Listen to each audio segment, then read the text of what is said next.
Сәлем достар, сіздермен бірге мен Тускунова Еркежан Юсупжанқызы. Бүгін біз осы оқу жылындағы соңғы сабағымызды бастаймыз. Ал енді бізге сәттілік. Негізі бүгін өте ерекше және қызықты сабақтардың бірі, өйткені менің сабақ түсіндіру форматым аздап өзгерді. Біздің тақырыбымыз сын есім. Осыған байланысты сабақтың мақсатымен таныса өтейік. Бүгін біз сабақты оңай түсініп аламыз, мем арқылы мысал келтіреміз, қызықты әдіс тәсілдерді қолданамыз және сабақтан барынша ләззат алуға тырысамыз. Яғни бұл сабақты қиын бір жүк ретінде емес, қызықты видеоролик көріп отырған сияқты сондай бір жеңіл қабылдап ләззат алуға тырысайық, иә. Енді тақырыбымыз сын есім деп айттық. Жалпы сын есім дегеніміз бұл заттың түрін, түсін, сапасын, көлемін, салмағын және басқа да қасиеттерін білдіретін сөз табы. Негізінен қандай, қай деген сұрақтарға жауап береді. Қысқаша айтатын болсақ, ең бір сипаттайтын сөздердің барлығын сын есімге жатқыза аламыз.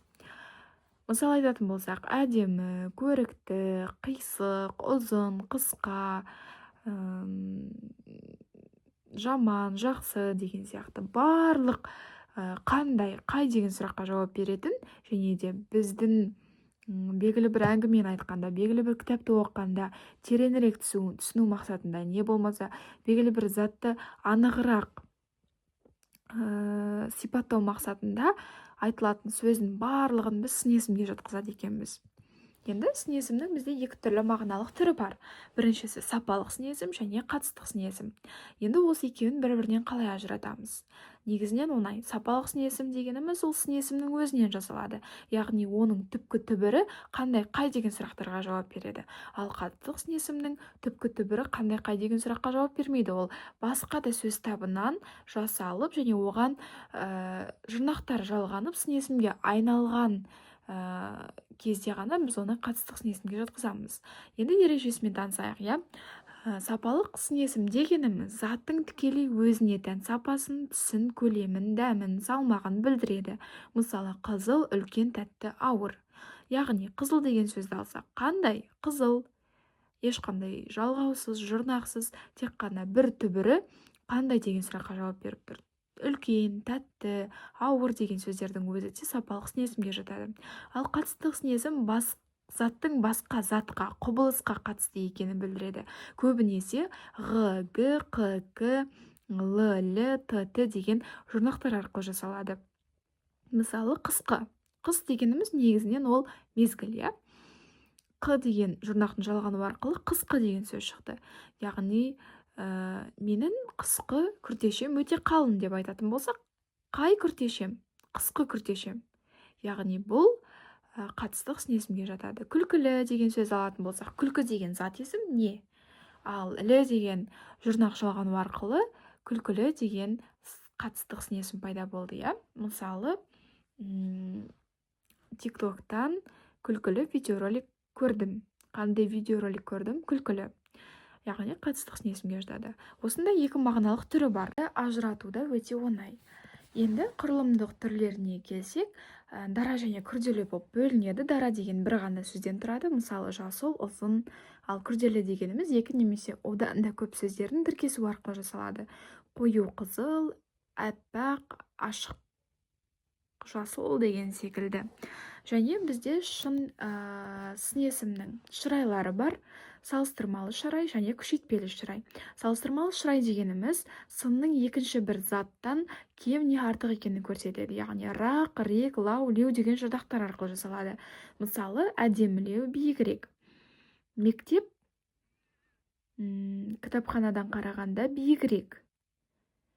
Не болмаса, Алматы Астанадан қарағанда әдемілеу деген секілді мысалдарды келтіре аламыз. Ал күшейтпелі шырай дегеніміз сынның ең жоғарғы немесе ең күшті көрінісін білдіреді. Оған аса, үлкен, зор, тым деген шылауларды жатқыза алады екенбіз. Мысалы, ең үлкен, әппақ, тым қараңғы, өте күшті,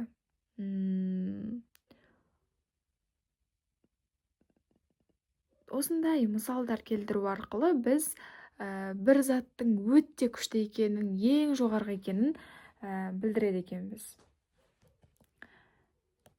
Енді сөйлемдегі қызметіне келетін болсақ, сын есімдер сөйлемде зат есіммен тіркесіп, негізінен анықтауыш болып келеді, ал баяндауыш қызметінде тұрса, жіктік жалғауы арқылы түрленеді.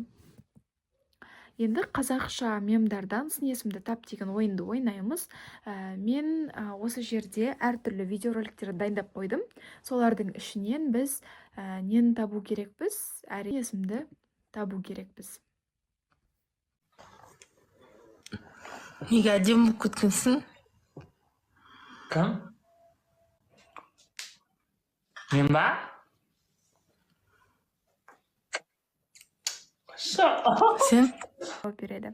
Міне, осылайша біз әртүрлі мемдер арқылы сын есімді табуға тырыстық. Сіздер де түрлі желілерден өте көп сын есімді қамтитын 2-3 мемді тауып, сыныптастарыңызбен, достарыңызбен бөлісе отырыңыздар.